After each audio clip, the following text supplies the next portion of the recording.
Let's turn the mic on, let's talk about it. Halo everyone, Assalamualaikum warahmatullahi wabarakatuh. Welcome back to my podcast. Kali ini kita akan membahas seputar success stories pengusaha from zero to hero bersama saya Safira Sinuraini. Check it out. Pernah dengar nama Dewa Eka Prayoga gak?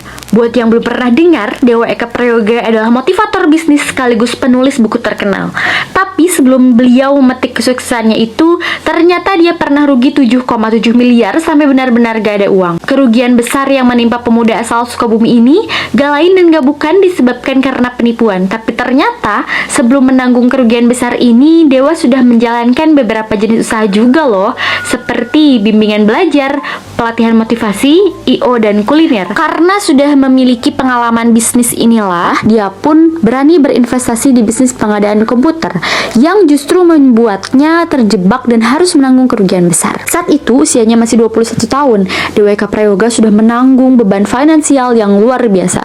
Namanya ikut tercemar, dicibir keluarga, dan sisa uangnya di dompet hanya 7.000 perak.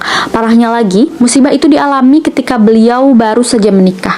Tetapi nasibnya berubah ketika Dewa bertemu dengan Happy Trenggono, pengusaha sukses yang pernah mengalami nasib yang sama dengannya. Lewat Happy lah Dewa menerima pencerahan, rekan-rekannya pun bahkan memberikan motivasi untuk menulis buku soal pengalamannya itu. Tak lama kemudian, buku karangan Dewa ini yang berjudul 7 Kesalahan Fatal Pengusaha Pemula selesai digarap, dan pada tahun 2013 dijual secara pre-order. Ini siapa sangka buku karangannya terjual hingga lebih dari 10.000 eksemplar. Lewat kesuksesannya inilah Dewa termotivasi untuk kembali menulis hingga menghasilkan buku-buku seputar bisnis lainnya yang gak kalah laris. Mau tahu resep suksesnya Dewa Eka Prayoga? Tetap dengerin podcast aku ya. Yang pertama, beliau ini adalah sosok yang mandiri.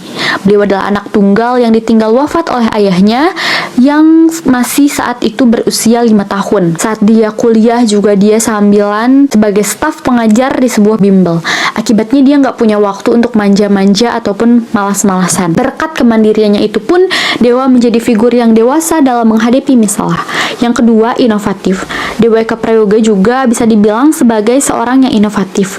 Bayangin aja, dari pengajar bimbel hingga akhirnya bisnis bimbel. Sukses yang gak lain dan gak bukan adalah karena kreativitasnya. Dari bisnis bimbel, akhirnya dia punya ide bisnis-bisnis lain yang sifatnya training. Sampai akhirnya dia jatuh karena terlalu agresif berinvestasi. Tapi dia memulihkan kembali reputasinya, berinovasi lagi dengan bukunya. Seperti yang kita ketahui, karyanya mengantarkan dia pada kesuksesannya adalah justru buku keduanya. Beliau juga sangat handal dalam jadi business coach sekaligus motivator. Saat ini juga udah banyak beberapa UMKM yang dibina oleh beliau. Yang ketiga, sabar dalam menghadapi cobaan. Seperti tadi ya, dikejar-kejar oleh investor dan sempat diancam kalau rumah orang tuanya di Sukabumi akan dibakar. Beliau juga sangat sabar dalam menghadapinya, dan sang ibu pun kala itu harus menggelar acara yasinan untuk menjelaskan ke tetangga-tetangganya mengenai masalah yang alami oleh Dewa. Dewa tetap mengurus kasus penipuan itu. Yang terakhir nih, yang gak kalah penting adalah gak pelit soal ilmu. Pernah menjadi staf di bagian bimbel,